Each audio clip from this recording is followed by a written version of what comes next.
Hola, soy Limber Sánchez y en este video les voy a mostrar cómo pasar desde un modelo lógico relacional a un modelo físico de base de datos. Para poder empezar necesitamos conocer los tipos de datos que maneja nuestro gestor de base de datos.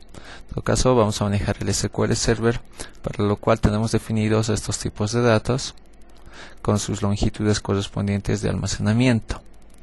Estos tipos de datos los he clasificado de la siguiente forma. Los tipos de datos numéricos exactos, que puede ser el begin, el int, el decimal, el int, el money, el numeric, el small money y el tiny int, y los numéricos aproximados que están el float y el real. También tenemos tipos de datos para manejar la fecha, como el date, el datetime2, datetime offset, small datetime y el time.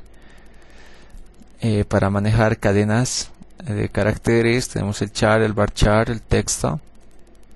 Para poder almacenar caracteres Unicode, el nchar, el nvarchar, el ntext. Y para poder almacenar las cadenas binarias tenemos el binary, el image y el var binary.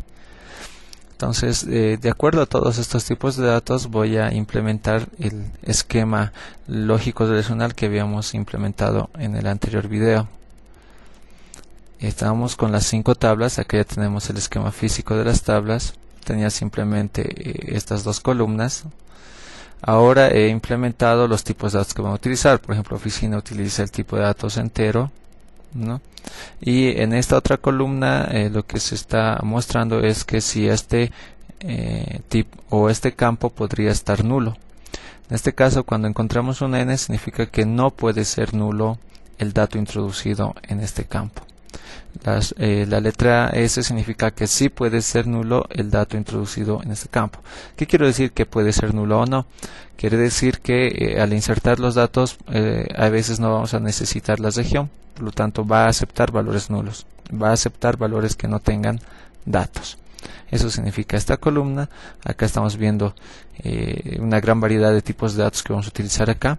Por ejemplo, en ciudad el nvarchar de 50 significa que va a almacenar 50 caracteres para la ciudad.